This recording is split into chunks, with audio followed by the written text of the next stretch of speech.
Coming up on Nittany Game Week. Our guys just, they look to score points, and so they score points. It's really that simple. The wrestling team certainly makes it look easy. The Dynasty rolls on with their 5th straight national title. What means more to the guys than bringing home another championship?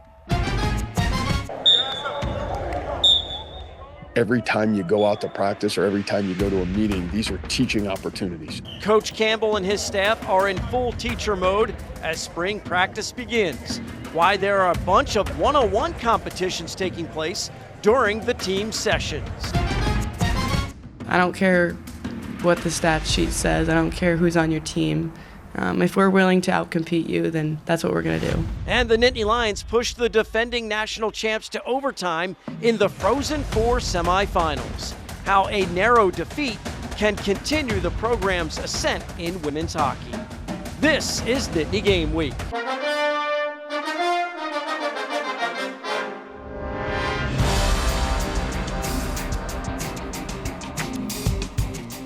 Hello, everyone, and welcome to Nittany Game Week. I'm Todd Sadowski alongside Ryan Yee. The more things change, the more they stay the same. Penn State's wrestling team notches their 14th national title and 5th consecutive championship. Yeah, setting another record in the process. We have their dominance on the mats. A first look at the football team for spring practice and a brand new direction for the women's basketball team. Lauren Bradford starts our opening drive from Cleveland, where the blue and white capture an awful lot of gold.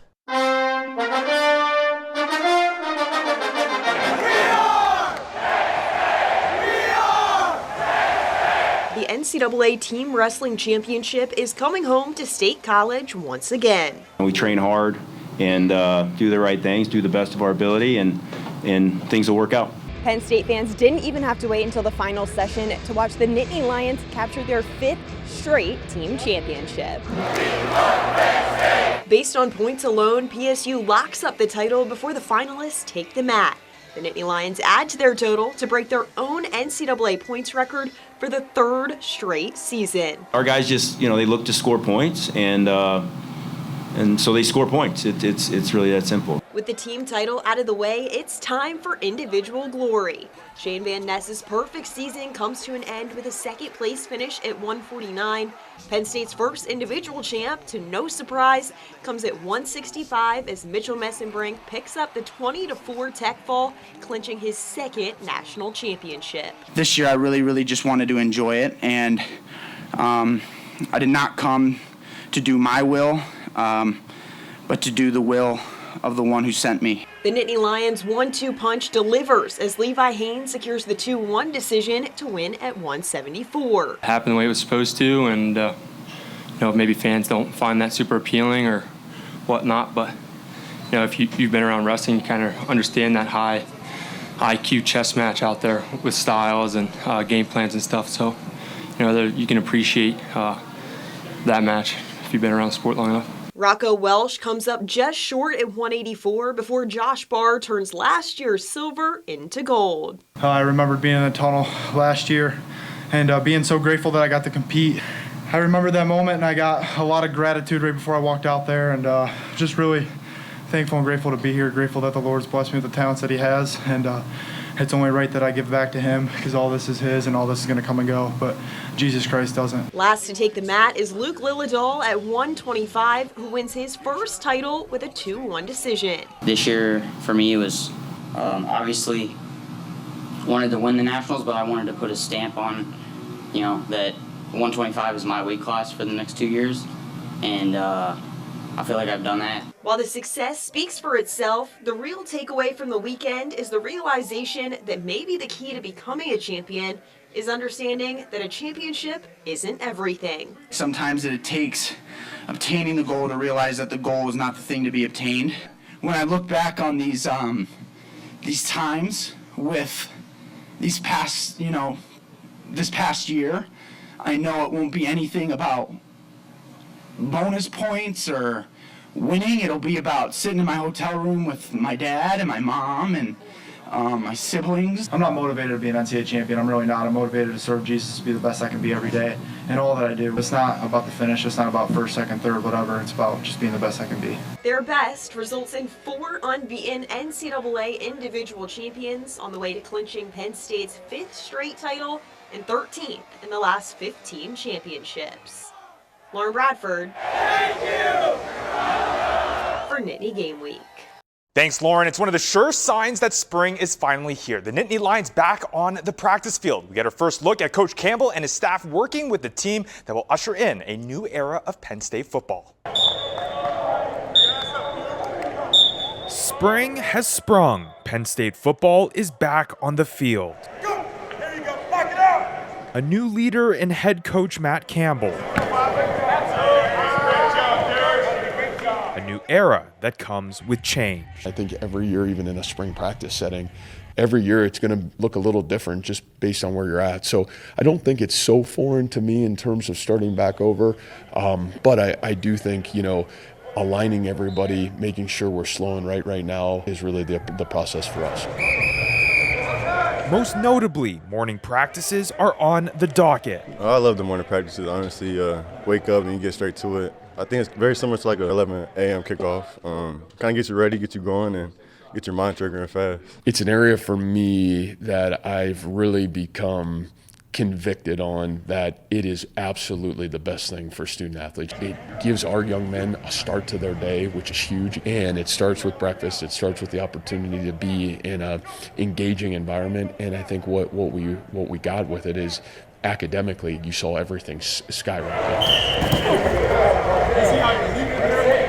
A start to the day that brings it back to the basics. Just be 100% confident in the playbook. Just being able to communicate without even thinking, second nature. I think getting that all set in stone and being confident with each other and kind of have it like second nature, I think that would be great. Yeah, he hones in on the technique, and especially for spring ball, that's kind of what the emphasis is getting down your technique, getting down the little things, and mastering the small things. While bringing together a new look Penn State squad. His energy is great. Obviously he's a younger guy, so he knows how to connect with us really well and joke around, but when it's time to get serious, he's really serious, and he expects a lot from us. Coach Campbell's a big relationship guy, and also the guys who we brought with him is big relationship guys. So it's been fun to meet new people and grow relationships with guys you never would have thought you would have interacted with. And I think it just benefits us to just build that brotherhood and meet new people. Go!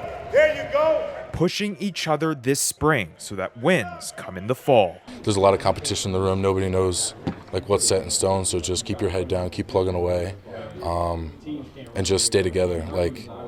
Having a good cohesion in the room is important, and I think just communicating with each other and pretty much being each other's best friends. We're all so close with each other.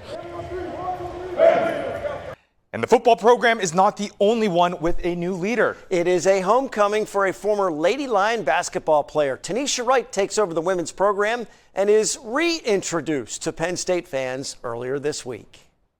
I think what we're seeing around Penn State athletics, all the success in all the different programs. We had women's hockey, men's hockey, women's volleyball, what's happening with football, different things like that. Is really what drew me. And then the opportunity to stand here as the head coach of a program that I played for, that I bled for, that I've given so much to, and that has given so much to me, and to be able to impact young athletes in a positive way. I think that's something that really showed itself throughout the process and said that this was the right time to be here. An impressive resume returning home. She was a defensive standout during her playing days with PSU. You heard Coach say she literally bled for the program, so she's going to demand toughness out of her players. We look forward to watching Coach Wright and her team on the court this upcoming season. Serrano moves in, swung it back to Marsico, fires, scores! It's over! The men's hockey team is back in the NCAA regionals, and they'd love to create some of this magic from last year's postseason run. Remember the overtime game winner from Matt DeMarsico off the phenomenal play from Charlie Serrato. The Nittany Lions beat UConn and Allentown to advance to the first Frozen Four in program history.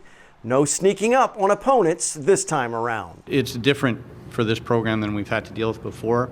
Since going to the Frozen Four, having an outdoor game of 75,000 people, recruiting some of the top players available, the Gavin effect, etc. There's been a lot of a lot of different distractions, or good and bad, that the team has had to deal with. It's a brutal bracket in Albany, New York, with first-round opponent Minnesota Duluth and the top seed Michigan. The Frozen Four is in Las Vegas this year with the national championship game on Saturday, April 11th. Now, the women's hockey season comes to a close after a valiant effort in the Frozen Four. How their performance against the eventual champion can shape the future of the program. More Nittany Game Week is on the way. The opening drive is sponsored by R&R Express. Every shipment moved contributes to autism research and inclusion through the Excel Foundation. Learn more at wearerr.com.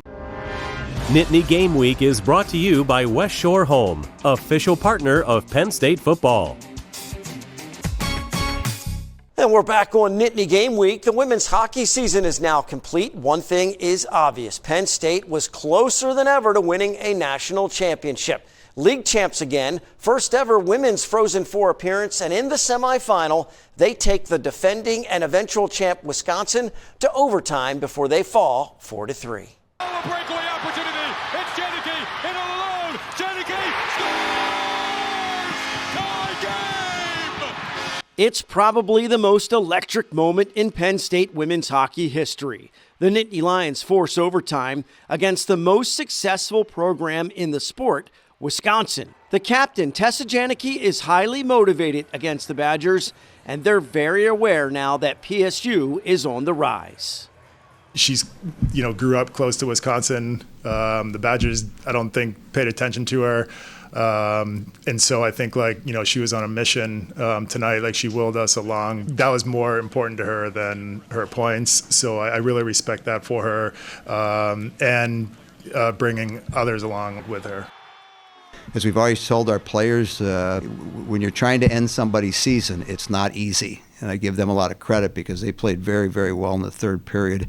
Probably could have scored 2 or 3 more goals, given Ava not making some great saves. No sugarcoating the bitter taste of an overtime defeat. Those that are watching this national semifinal understand Penn State's arrival as one of the top-tier programs. We can compete with the best. Doesn't matter what conference you're playing in. To go the whole season with only 5 losses is something that's not easy to do. And obviously that shows with those other top 5 teams. I don't care what the stat sheet says. I don't care who's on your team. If we're willing to outcompete you, then that's what we're going to do. Huge task ahead to replace the production and leadership of this senior class. The Frozen Four provides one last magical moment for the group responsible for the ascent of the blue and white.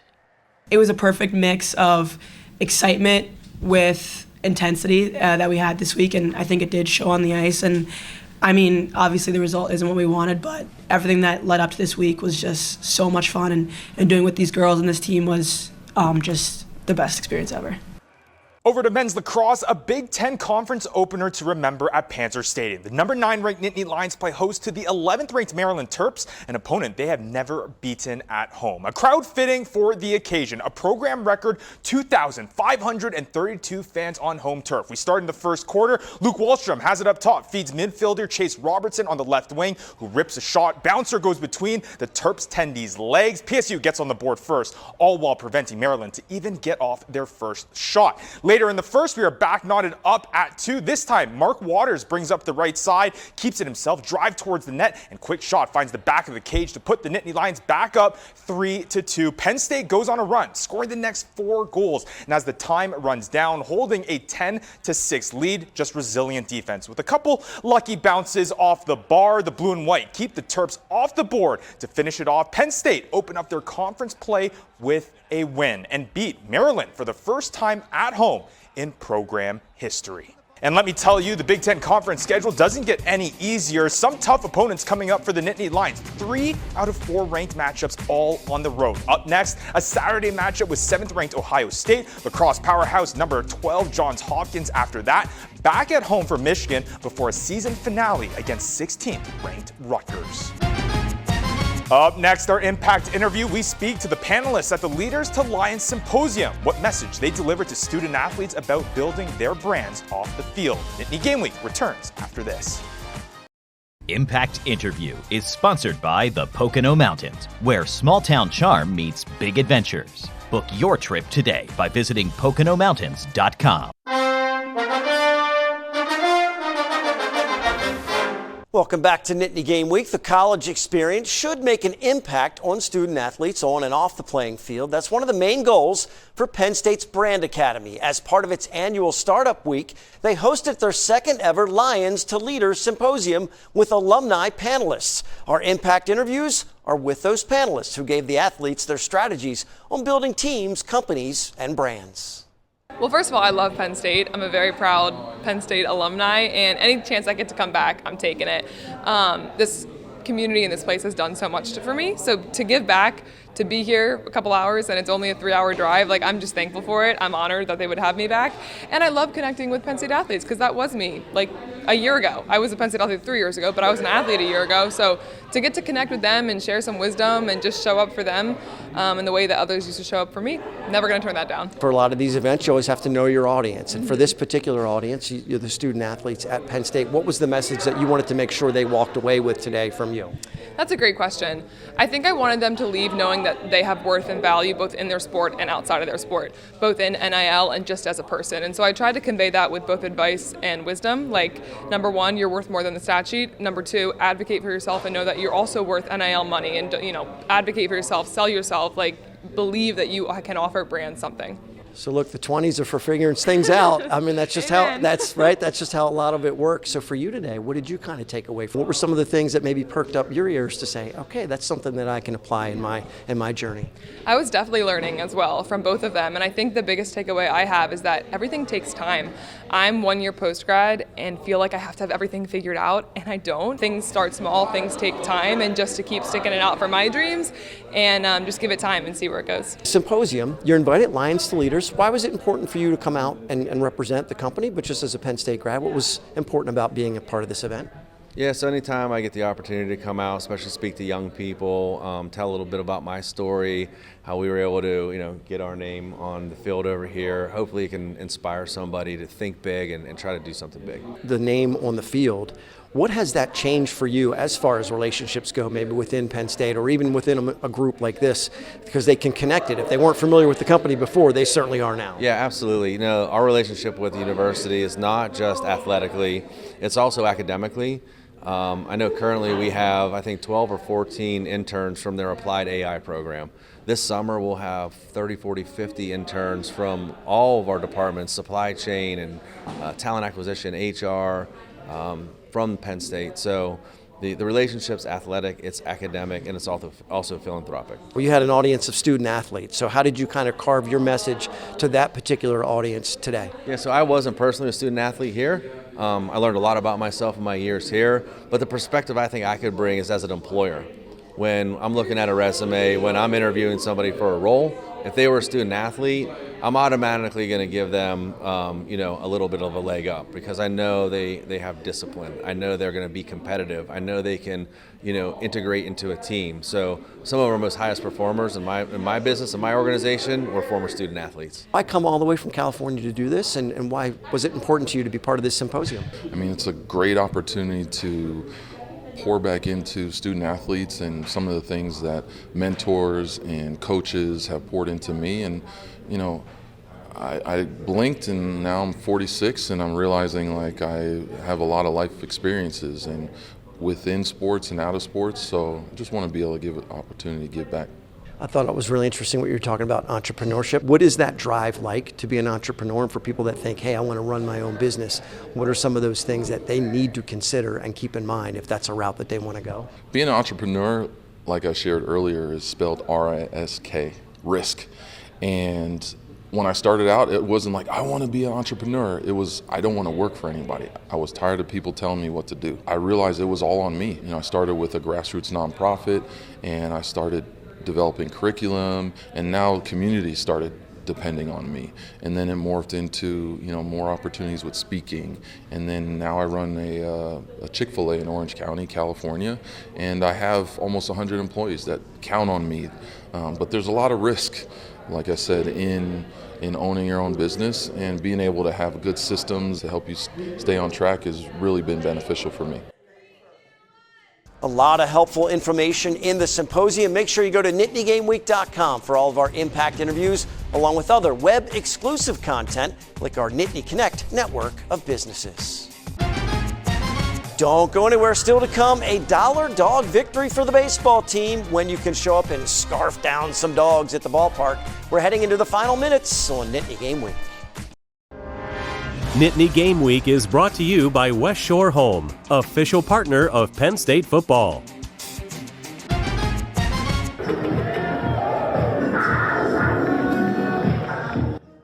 The vibes are high on the very first dollar dog night of the season for Penn State baseball. And what better way to top off dollar dogs than with a victory in comeback fashion with a clutch 2-run homer in the 7th. Penn State beat the St. Bonaventure Bonnies 8-6. They win the first of $5 dog nights that has become a crowd favorite. The next one on April Fool's Day against UCF next week. And time to close out the show with our Nittany Game Week Dean's List. A few standout athletes to shout out. First, the second-team All-American nod for Sam Contonton on the fencing team after making an appearance at the National Championship. Then, men's lacrosse getting some recognition in the Big Ten Conference Weekly Awards. Senior John King named Co-Defensive Player of the Week after playing a big part in holding Maryland to just 6 goals. And in net, Preston Hawkins earns Big Ten Freshman of the Week with 14 saves against Maryland and a career-best 700 save percentage. Congrats to this week's Dean's List honorees. We are bringing Penn State fans and alumni together with our Nittany Connect network at NittanyGameWeek.com. We partner with businesses that support the program and let our viewers know about their great products and professional services. It's also the place for all of our web-exclusive content, airtimes for all of our network of stations, previous episodes, and Impact interviews can be found at one convenient location, NittanyGameWeek.com. Don't forget about your Pride picks. You can submit your tailgating and fan picks from the game on the website as well. Yep, got to make sure you show us your spirit. For Ryan, I'm Todd. Thanks so much for watching Nittany Game Week. We'll see you next time.